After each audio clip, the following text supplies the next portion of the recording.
Welcome to Sales Talk for CEOs. I'm glad you're here.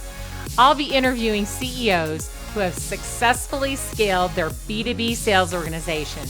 In each episode, I'll start by uncovering the sales background of each CEO, dig into the strategies they use to build their sales organization, and wrap it up with what the future holds.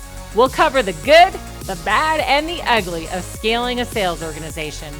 I'm your host, Alice Hyman.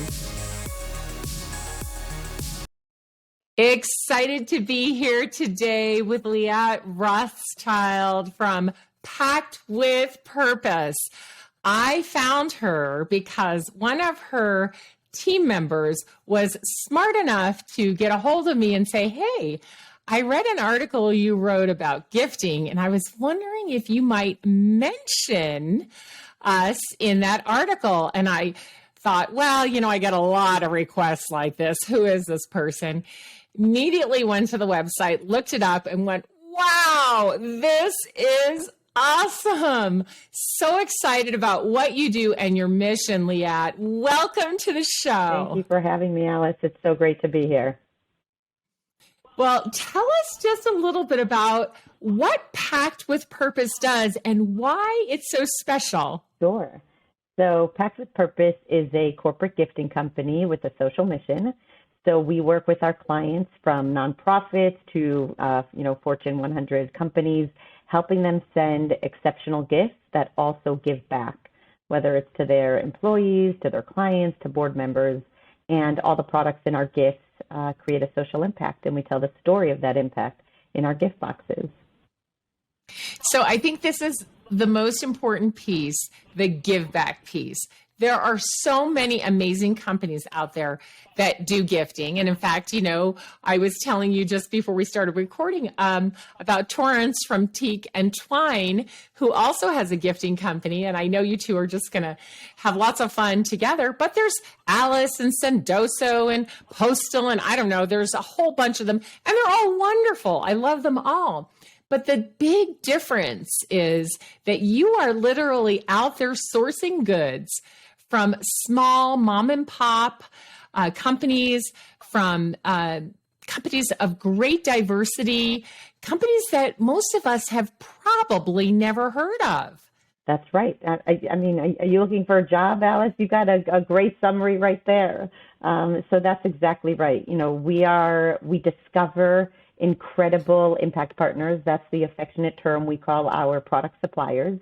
So we discover amazing impact partners, primarily focused on the United States or here in the U.S., that are making wonderful products. And through the production of their products, which we include in our gifts, they also create a social impact.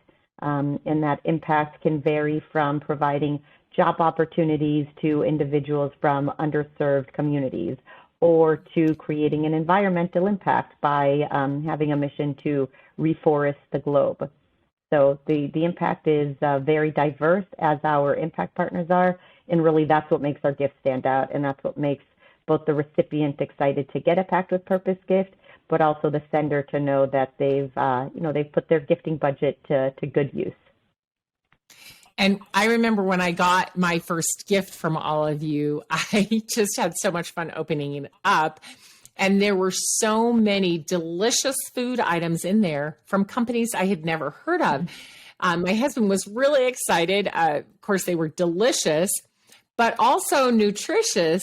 And, we wrote down all the brands so that we could try and find them again and support those companies. Amazing. Love hearing that. And that is, that's our goal. And I always say, if I'm doing my job right and the entire Pact with Purpose team is doing their job right, we're basically standing on a hilltop with a megaphone, proclaiming how amazing our impact partners are, so that we can have individuals, discover them, learn about them, and then hopefully, want to support them in multiple ways, whether it's through a Pact with Purpose gift or otherwise. Yeah, and I noticed some of them are startups as well. And so you're helping launch their startup and build their business. So, I mean, this is a very multifaceted.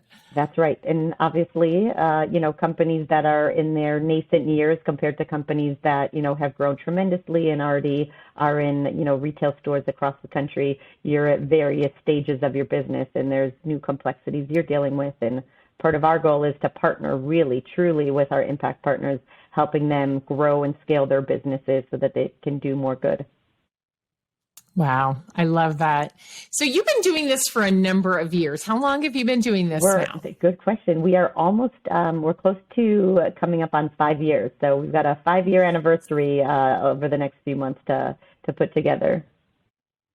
And you have a pretty interesting background. I know you've been in the Peace Corps and you've done some other pretty amazing things. So let's now take a little tour of history and how you actually built this company and started it and what the sales were like way back then. So let's rewind. And what were you doing just before you started this company? And then how did you get the idea and birth the company? Sure. So right before I started Pact with Purpose, I was actually working as an advisor to chief sustainability officers and to marketing executives, helping them figure out how to take their corporate social responsibility dollars or their CSR dollars to have both a financial return on the business, but also a societal impact. So, story goes, it was a cold winter's day in Chicago in December, and our office was riddled with the ubiquitous corporate gift.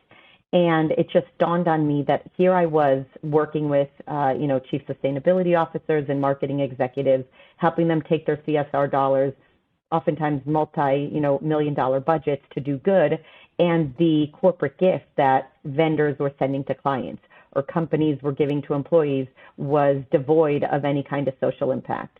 And so that's when I had this aha moment, and I thought, wouldn't it be amazing if the gifts we gave, which are part of, the currency to build and nurture relationships, actually had social impact embedded in them?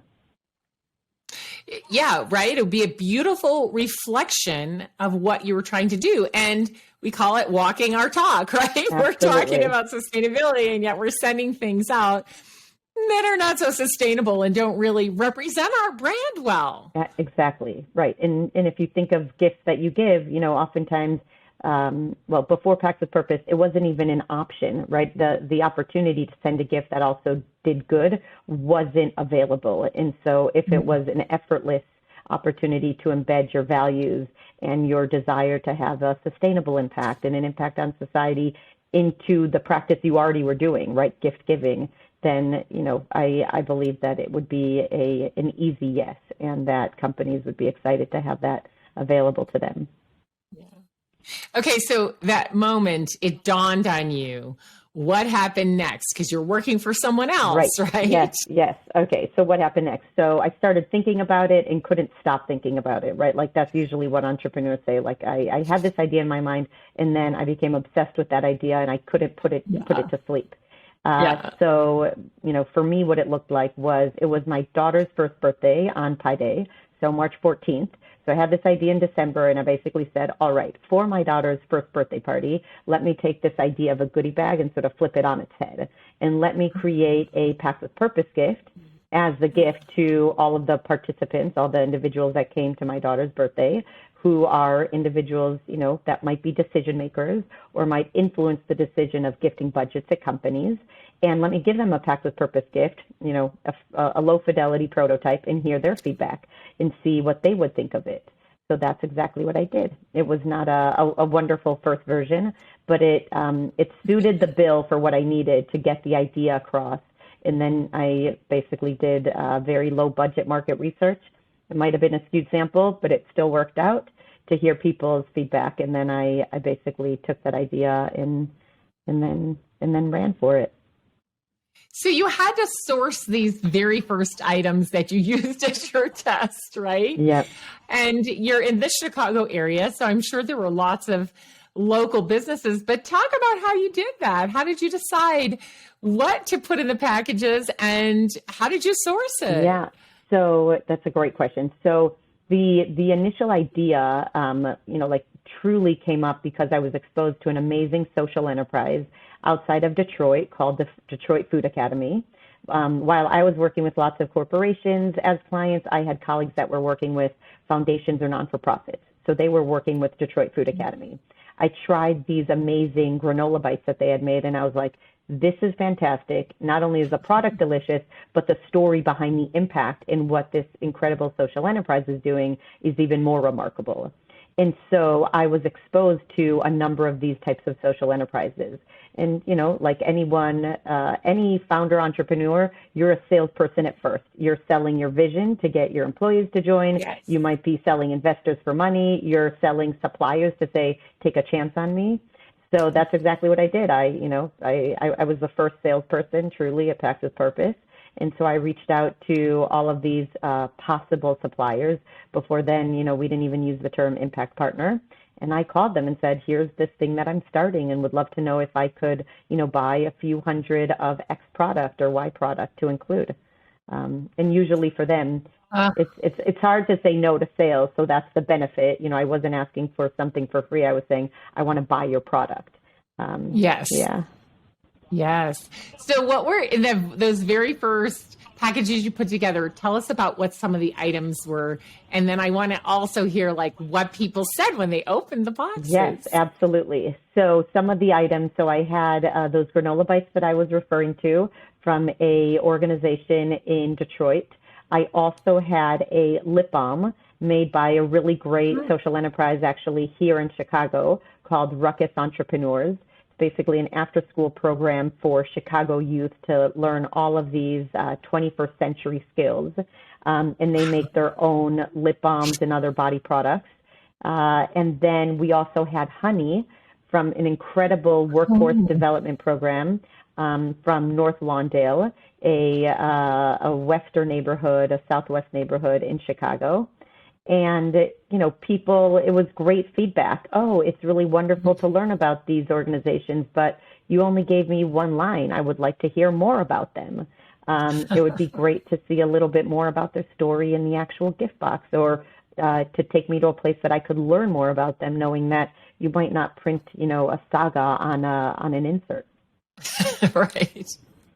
Right. Well, and I do love where you've progressed to, where each and every box that's packed with purpose has the book about the people that you source from and the impact that they make. And so that is a very special piece of marketing, really, you know, but explaining, because people want to know, where did these things come from, and a little bit about the story behind each one. So I love that. So you found a few things and you did that. You're still working for this other company. So what happened next? Yes. So fast forward to June, you know, I just kept thinking about this idea, and I realized that if I didn't take this idea to market, someone else would, and that this idea had a lot of legs.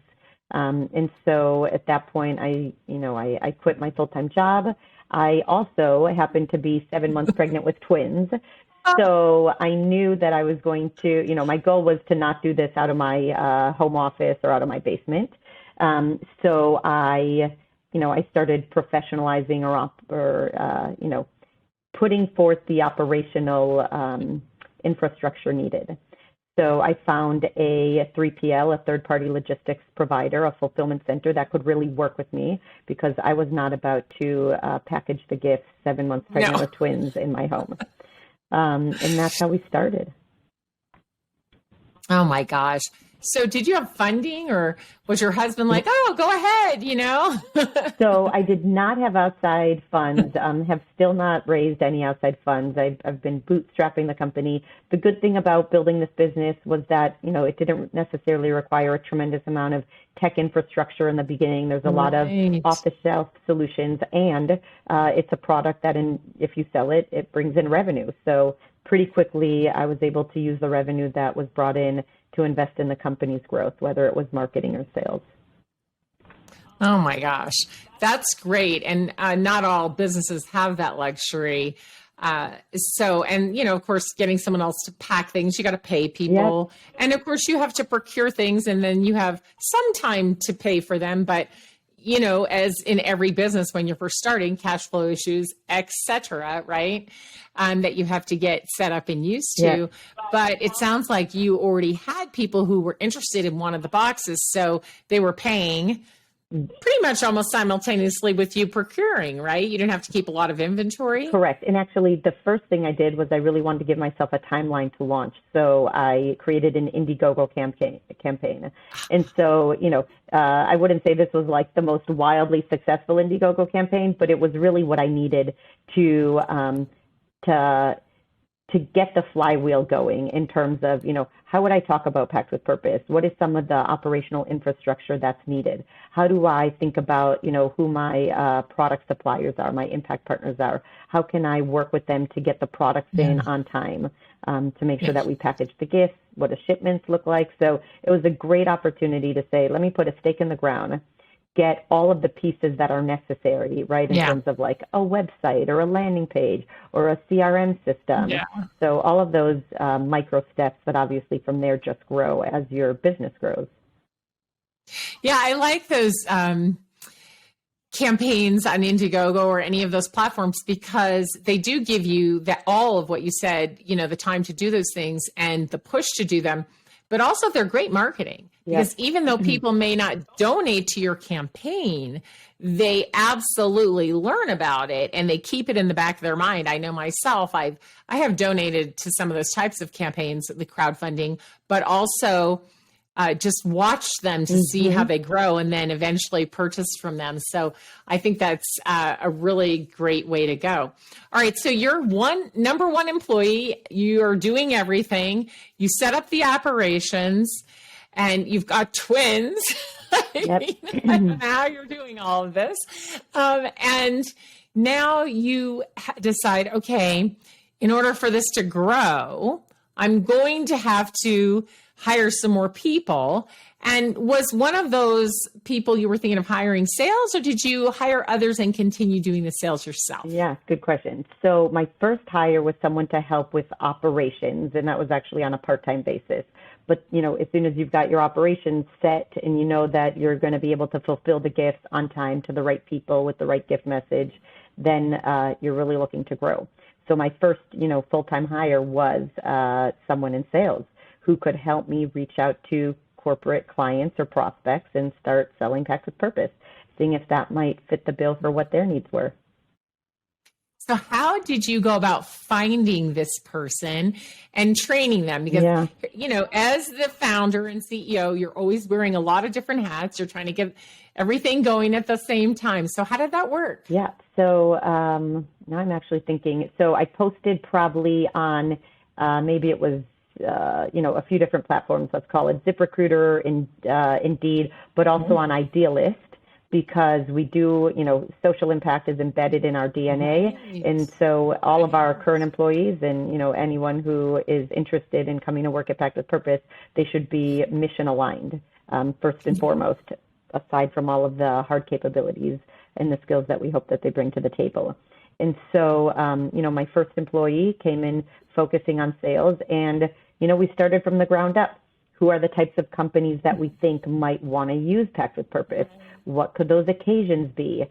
We actually wrote scripts in terms of, all right, you're going to be calling these individuals. What might you say to them? What would a voicemail be? Who's the persona that we're targeting? And if it is a gatekeeper, how do you convince the gatekeeper to get to the actual person that is the decision maker or might influence the decision? So, we sketched a lot of those things out, and clearly a lot has changed since then. But I would say we definitely had the right thinking in place. I think our sales speak to that, so that's fortunate. But you learn a lot just in trial and error, right? Like you have to keep trying things, and every month I think we continue to learn. It sounds like you have a lot of sales knowledge and were able to transfer that. So what's interesting is I was never formally trained in sales, but I think that my personality type and who I am, I think of everything as, an opportunity to build relationships, an opportunity to listen to someone else, and whatever your own personal focus is or your line of work, it's an opportunity to sell that to someone who might need it, either at that given time or in the future. And even just thinking of myself as a Peace Corps volunteer, I wasn't there selling, but I was there to learn from my community, offer my support. And in this case, it was help them build a business, right? And so I was there in some, depending on how you look at it, I had to sell myself as someone who could be a partner to them, someone that could teach them things, someone that could help them improve their livelihood. So I do think of myself in lots of instances as someone building rapport and in sales, in the general sense. Yeah. Well, you came from a helping place, in the Peace Corps and some of the other things that you've done. I came from a helping place because I used to be a public school teacher, as I mentioned to you earlier. And I truly believe that sales is helping. And when we take that approach to sales, it's completely different. So some people have, some feelings about sales. Well, it's yucky, it's slimy, and because there maybe are some salespeople out there, I hope not anymore, but there used to be, and in some cases may still be, people who are kind of slimy and they're manipulative and they use, trickery and coercion to try to guilt you into buying things that you don't want or need. And so with that, some people really shy away from sales and don't want to do it. I always come at it from a helping place. And maybe that's just because I started, my career helping. And so I think, well, these are just adults who need help. They have a problem, a challenge that, either need to fix something or they want to grow something. Absolutely. And in order to do that, they need something they don't have right now.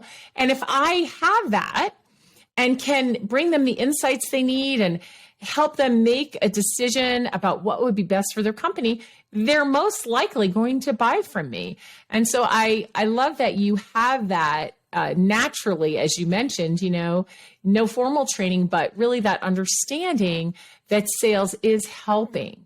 And that's what you taught your salesperson, your first salesperson, and that's what you do at your company. Yeah, I couldn't agree more. And I think that a lot of it, this is where, sales and marketing working hand in hand. It sounds so cliche, but truly, like, the best salesperson is an individual that is actively listening to what the person on the other, on the other line, on the other side of the screen, in their meeting is saying.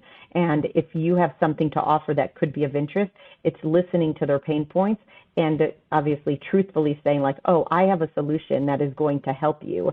And then listening to the words they're sharing with you and the pain points that they're sharing and the way in which they've articulated either their problem or how your solution is helping them, and then using that as part of your marketing language, because now you're getting closer to understanding the solution you're providing, who wants it, why do they want it, and how do I have to talk about it in a way that will help other people out there who could be interested in, my gifts or my software or whatever it might be, tackle the problems on their plate.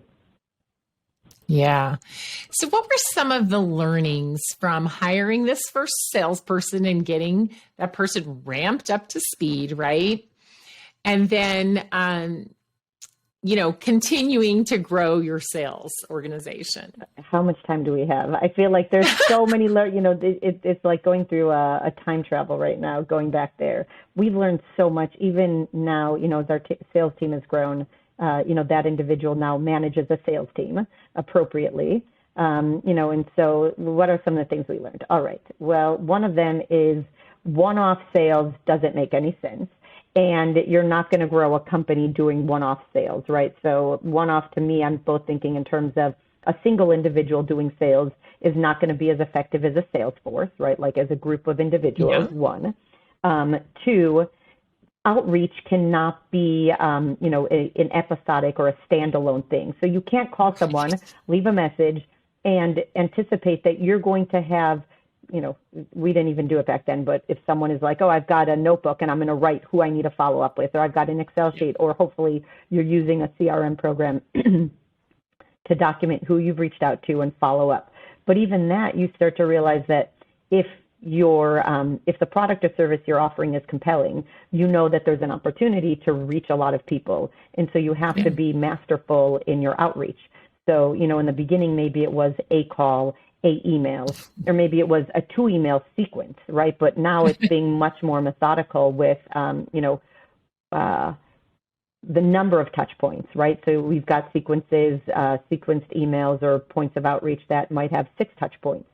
And it might include a combination of, outreach on LinkedIn, a phone call, an email, different types of follow-up. It's playing with the subject line, with the content, brevity versus something that's longer, using images or not. There's so much there's really an art and science to it. And I think being open-minded to learning by what the data shows, as well as being a real active listener and hearing what it is that your customers are saying, right? Like the best form of communication that content that we can use is listening to what our clients say and why they love our gifts, and then, resurfacing that as some of the content that we use either on our website or through our sales efforts. Now you're talking like a sales expert right now. Well, we've learned a bit. I'm wondering, what have you done since you had no formal training, and over these 5 years, you've grown your sales team to how many? We've got four or 5 people now. Right. How did you learn all of these things? Because trial and error is one thing, right? Yeah. But there's a lot here to unpack. You mentioned how many times you reach out to someone, what type of messaging you use, whether you use images or don't use images. There's a lot there. How did you learn all of this as the CEO who's trying to run an entire company and grow a sales organization? Let me first just say we are actively learning every single day. So it's not like we've reached the zenith and like there's no more to learn. But different things that we've done. So I personally, reached out to sales experts. So maybe like chief revenue officers, the head of sales at different companies, sometimes companies that might not have seemed like they were totally akin to Pact with Purpose, right? So I went to a breakfast learning opportunity, and I met an individual there who was the head of sales for a software company. And, I enjoyed what he shared, and, he seemed like he was really interested in helping people become better sales professionals. And so I've actually maintained a relationship with that person.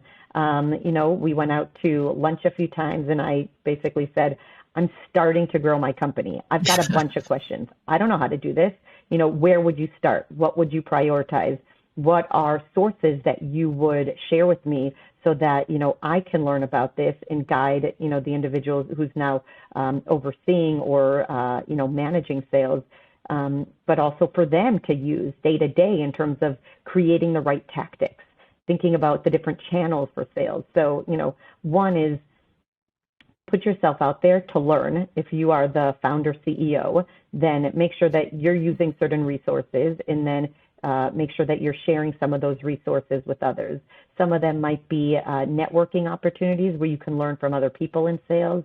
It might be joining associations or organizations that are formally focused on sales, because guess what? If someone else has more repetitions, they probably have learned through the experience that they have under their belt. So they'll be able to fast track your learning, listening to podcasts. And, as I shared, when I first started Pact with Purpose, it was like the scrappiest market research, right? Talk to your clients, ask them questions. And I feel like that's still the scrappiest and the best. Yeah, like, it's exactly. Why do companies forget to talk to their customers? 100%. Well, I even think of that now for us. You start to think of it as like a huge undertaking, and then it becomes much more complex. And sometimes that stops us in our tracks from making progress. And so if you go back and you're like, okay, I'm going to do this in a scrappy way, it may not be perfect, but it's going to get me 60, 70, 80% of the way there. That is good enough. And in fact, that's better than waiting until it's excellent, because then you've probably waited too long. Yeah, absolutely. We have got to talk to our customers just anytime that we're chatting with them. Yep.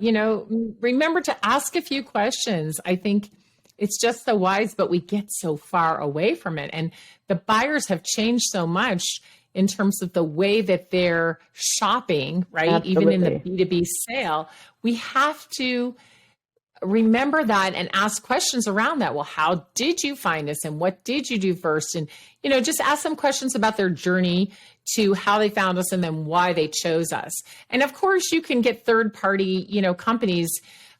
I have a really good friend, Tanya Derby, who does that for companies and she does this thing called Voice of the Customer. Mm-hmm. And certainly you can do that. But if your salespeople are trained to put it into the conversation wherever it makes sense, not to force it, but conversationally, just to remember to ask those questions. It just makes so much difference. Yeah. I think that's so important, and we just need to not get so far away from it. But going back to what you're doing as a CEO, really leading sales. And for all our listeners out there, and people who follow me know that I'm constantly talking about the CEO's role in sales. And we know that very much changes as the company matured. And as you already mentioned, Leeatt, that you started doing all the selling yourself and then quickly realized, okay, if we're going to grow, I'm going to need another salesperson.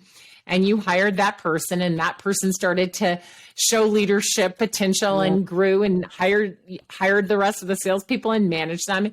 And that's wonderful. But as the leader, you are still very involved in sales and taking that important role. And I just hear it and the passion that you have around how important it is for your team to be really excellent at providing what the customer needs and providing an exceptional customer experience. Absolutely. And I think of it as like, as the CEO, I both need to be at the 10,000 foot view, but I also need to get on the ground, because on the ground is where you get all the insights. So, I guess an example I was thinking of as you were talking about this, Alice, is periodically I will look at, so we, 90% of our sales all happen offline, right, with one of our, account executives that works with our clients. 10% happens through our website. And so periodically I'll just take a look at some of the gift messages that come through, because guess what? That will give me a sense of who's buying the gift, right? Like, so are we now seeing an influx from different industries or people that have different titles? And what are they saying in the gift message? Because it's really interesting to see how are they talking about Pact with Purpose, because our gifts are all about doing good. And, the vast majority of our customers, right, our corporate clients, they are picking Pact with Purpose because it's an exceptional gift that has a deep societal impact. It's fascinating for us to hear the language that they're using. And then that becomes, again, part of the language that our sales team or our marketing team can use in communicating Pact with Purpose back. So, if you stay at the 10,000 foot view, you miss the opportunity to get in on the ground level, learn some of those details and insights, but then, as the CEO, you have to then use that and resurface that on the at the highest level in terms of let's look at our newsletters and what kind of information are we sharing, and what is our a drip campaign in terms of when someone signs up, what do our emails communicate, what is it that people are asking us, if a prospect comes to us, what are their top 3 or 4 questions? How can we make sure that all of that information is available to them on the website? And or how can we make sure that we're communicating that in a sequenced email or in a drip campaign? Because that's probably the most important information, that if we can share that, we could get a prospect from being a prospect to being a customer, because we've shared all that information with them. I can see you in your team meeting saying, as I was reading some of the messages that the leaders are including with our packages, I learned. Absolutely. And I hope that your team picks up on that and will do the same, because as your company grows, you will have less time to do those kinds of things, although I can imagine that you will always do them. But we need to train others to do them so that they're as alert and aware of these kinds of things as you are, and they can make that same type of impact as you grow into the other roles that are needed by a CEO of a company that's scaling, right? Yeah, absolutely. But I do see your role as so important right now when you have this smaller sales team that's growing. And I want to go back to something you said earlier, hiring people who are mission aligned. Now, I held on to that because I was thinking to myself, gosh, how important is that in every business, but especially in a business that's espousing, hey, we have a purpose, we have a mission, we're mission driven. This is important to us. We have to walk our talk. And I think that it's rather hard to hire people who are mission aligned, especially in this marketplace where there just aren't that many people available to hire right now. So tell us some more about how you succeed in hiring people who are mission aligned, and what does that look like? So I would say I would politely and diplomatically counter what you said, Alice, that I don't think it's harder to hire. I think actually it's easier to hire. And you should be able to find the right fit faster.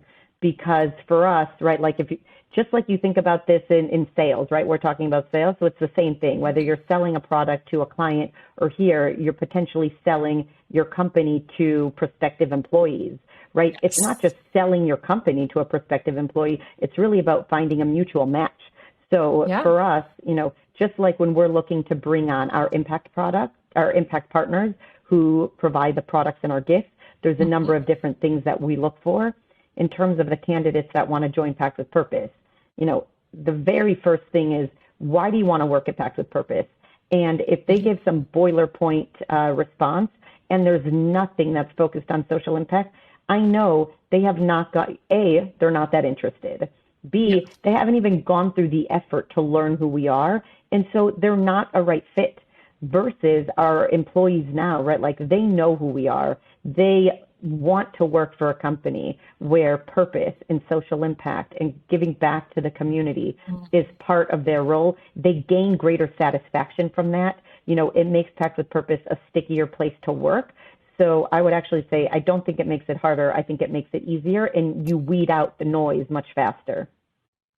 I love that. They believe what you believe, and you find that out instantly, whether they do or not. It's a mutual match, right? It's not a company selling itself to an employee, and it's not an employee selling themselves to a prospective employer. It's really finding where is the fit in terms of your values, your cultural bend, not just the hard skills that you bring to the table. Yeah. I believe that every company really needs to think harder about that and hiring people who are mission aligned, because when I go into an organization and there are struggles with scaling sales, I usually find there are struggles with sales leadership and with the salespeople. And it's truly because they don't believe, right? They are not mission driven, whatever that company's mission may be. It may just be to be the richest company in the land, but still you have to believe, right? And you have to believe in the product, and you have to be aligned. And when you don't have that alignment, things are difficult, not just internally, but externally as well, right? And the salespeople don't hit their quotas, and they don't understand how to engage the customers properly. So it just creates drama and problems all the way around when we aren't really focused on that mission alignment. But I am curious on the other side of that. When I was saying, it's harder to find employees these days, I agree with you 100%. When you know what your mission is and you're looking for those people, it's easier to hire them and get the right people. Are you noticing, though, any shortage of candidates these days? Right now, we're not noticing a shortage. We will be actually posting a few new hire positions. So maybe I should chat with you in a few months or a few weeks to see if that's true. But right now, we're not seeing a shortage. But I think it's interesting to think of the sales process reflected back to the company. And are you doing a good enough job talking about who you are as a business, as a brand? The sales. You're only as good as your workforce, right? Whether it's the salespeople in your workforce, whether it's people in operations, HR, marketing, accounting, whatever the groups are at a company. But definitely, I think as we've evolved as a business and as a brand, thankfully we've seen a tremendous amount of growth, and that's very humbling. But now we're also at a point where I'm looking at how are we talking about Pact with Purpose? And is there an opportunity and a need for us to look at how we are selling and how we are talking about Pact with Purpose, not just for clients, but also to recruit new candidates, new individuals that would join our team? Well, and I would think that your own team would be the best source, right? Because they know other people like themselves who care about your purpose and can introduce them. So I think that would be an excellent source of candidates for you. Yeah. And, much like a sales team, it's not just people that but it's different communities, associations, networks that you belong to, where, if we're thinking about who is the right candidate for an upcoming role, like one we're actively recruiting for now, a VP of Ops and Finance, Operations and Finance, what are the different communities that we want to be advertising in? Yes, absolutely.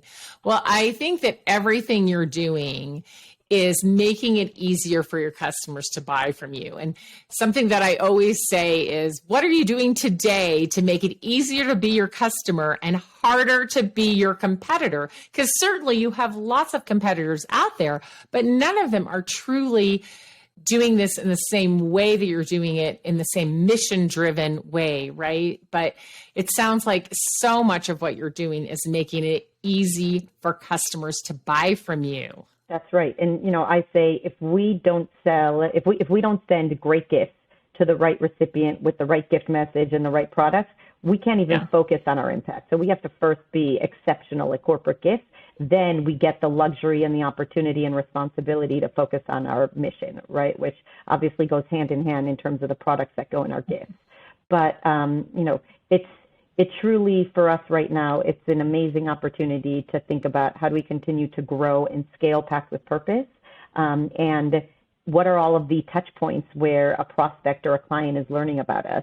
So as you mentioned, in our impact booklet, the artful booklet that comes in each one of our gift boxes, how do we provide enough insight and stories and vibrant photography that is engaging to a recipient without it feeling academic or like a manuscript?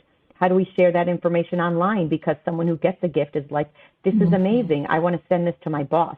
Or how do we create a one-pager, right? That might be a sales enablement asset, because our prospects or someone who we might be speaking with would say, I actually want to print this out, or I need to send this as an email to my boss or to the decision maker, and I can't just send them to a website. Do you have a one-pager on what gifts you might have for Black History Month?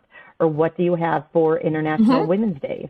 So we're really listening to what our clients are asking for and creating either the products in terms of, the way in which we're communicating that, or even services like during the pandemic, we heard from our clients, we want to send gifts, but now my clients are at home and I can't or don't feel comfortable asking for their addresses. Do you have a service for that? So now we do offer an address collection service. So again, it all comes back to active listening and then using those insights, the things that you hear, back into the services or the way in which you market yourself. Wow.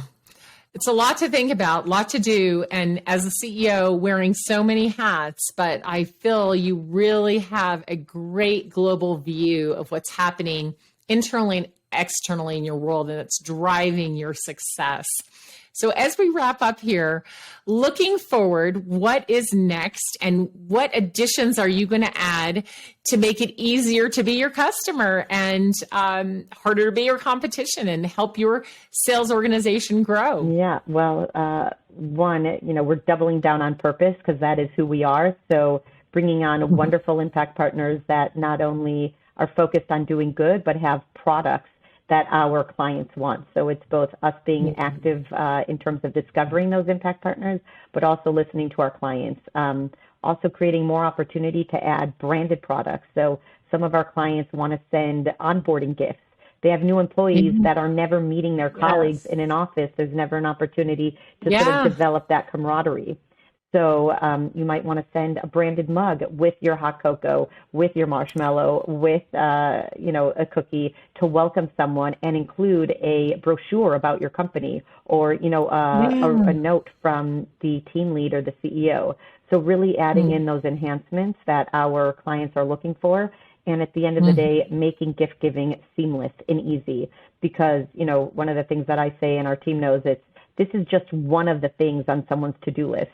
And so our job is to make it as effortless as possible and to get the headache out, because, they've got a lot of other things to focus on. And sending a gift to their clients or to their employees, or making a virtual event really stand out, is not the only thing that they're thinking through. Oh, 100%. We've got to make it easier for them, right? They've got so many things going on. And I think it's lovely to hear that your team is focused on that. Earlier, you mentioned that 90% of your business is through the efforts of the sales team, and about 10% is through the online efforts. In the future, do you see that shifting as the buyer shifts and wants to be more digital, or do you see adding more customer success, more sales? Like, where do you see it growing to? Great question. So I think there's two things at play. One is we will be focused more on building the tech infrastructure, which will allow some of the capabilities that will make it a seamless experience to order online. In other instances, we find that our clients, because still the majority of our clients are corporations, right? It might be someone that's buying online, but based on who they are as a company and the gifting occasion, it's clear that it's a company. And so sometimes they want to speak to someone, or it might be in order that, they want to, again, send an insert, something that they want to send to our warehouse for us to include in their gift. And so I think there's opportunity for us to enhance the experience online. But because when you're sending a gift, it is very personal and you're putting your brand out there, many of our clients, they want to talk to someone to make sure that everything is going to be flawless, right? So even if we can optimize the logistics of sending a gift, 99% of the time, there's still that 1% where someone says, I want to speak to someone. I want to know that there's someone on the other end. There's a human that actually cares about this order that's going to make sure it's going to get there effortlessly or flawlessly. Well, and knowing that people like me and busy executives are shopping and doing these kinds of things, between 9 p.m. and midnight when it's quiet, they don't have any more business meetings and their kids are in bed or whatever. I know that some companies are doing things like having live chat with, experienced people available, a lot more hours, and doing some other things like that. Do you see growing into some of that kind of thing? It's a great question. Right now, that's not the biggest pain point that we're solving for, but it could very well be as we start to see people say, I'm in California and I want to speak to someone, at like 7 or 8 p.m. that you're basically don't have someone available. Perhaps a counter to that, I would say having a really robust FAQ or having a dynamic chat where someone is asking questions and it's taking you to a lot of information. That is a great way to solve for that, at least as much as possible. Again, using digital tools or technology and being smart, listening to what your clients are asking for and giving them the information that they need at the time that they need it. But you did mention customer success. That is something that we are doubling down on, because as we have clients come in, we want to make sure, sometimes they don't need to have a robust conversation with a member of our gift concierge team. They pretty much know what they need. They might just want to know, like, all right, are we all set to have these shipped Tuesday? Or can you double confirm that these will arrive, by more or less X date for our virtual event?